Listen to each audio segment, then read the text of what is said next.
Two judges released conflicting rulings on a key abortion pill. We also have an update from Tennessee where two black lawmakers were expelled from the state house. I'm Jeff Pierre, and this is The 7 from The Washington Post. It's Monday, April 10th. Let's get you caught up with today's 7 stories.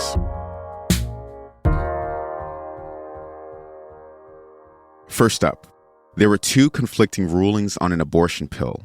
A judge in Texas suspended FDA approval of mifepristone on Friday night.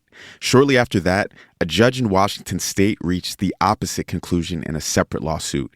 He determined that mifepristone should remain available in D.C. and the 17 states that filed the lawsuit seeking to protect medication abortion. Mifepristone is one of two pills used in the most common abortion method in the U.S. The FDA has repeatedly found that it's safe and effective. The rulings have created confusion, even in the states where abortion is legal. The Texas decision won't go into effect for 7 days, so until then, nothing changes. After that, it's much more complicated, and clinics are scrambling to figure out their next steps. We can expect an appeal of the Texas ruling, which also has implications for the FDA and its authority. Eventually, these decisions will probably end up before the Supreme Court. Number 2. Dozens of classified intelligence documents have been leaked online. The files started surfacing last week. They appear to come at least in part from the Pentagon, and an investigation is underway. The documents show how the U.S. spies on both its allies and its adversaries. There's information about the war in Ukraine and sensitive analysis on Russia, Israel, China, Iran, and North Korea. The files also reference highly classified sources and the methods that the U.S. uses to collect information.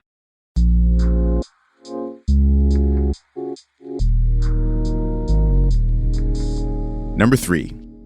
Israel faced an attack on another front this weekend. Rockets were fired at Israel from Syria. Israel retaliated yesterday with its own strikes. This comes after a new round of violence between Israelis and Palestinians last week, which included rockets fired from Lebanon. It's raising fears of wider conflict in the region. The expulsion of two black lawmakers has deepened racial tensions in Tennessee.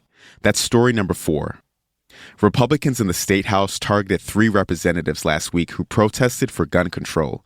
The state GOP has a largely white and male supermajority in the House. They ended up ousting the 2 black lawmakers on Thursday. There weren't enough votes to expel the 3rd female lawmaker, who was white.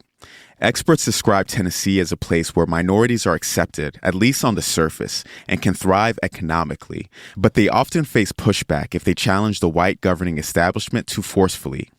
Officials in Nashville and Memphis have said they plan to fill the vacant seats this week. At least some in each area plan to vote in favor of giving the expelled lawmakers their seats back.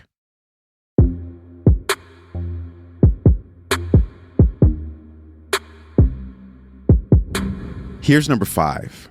Seas have risen dramatically along the southern U.S. coast. Multiple studies illustrate an abnormal and dramatic surge in sea levels over the last 13 years. One study calculated that sea levels have risen nearly 5 inches between 2010 and last year. That may seem small, but even that amount of sea level rise can actually make storms like Hurricane Ian last year considerably worse, especially in low-lying regions.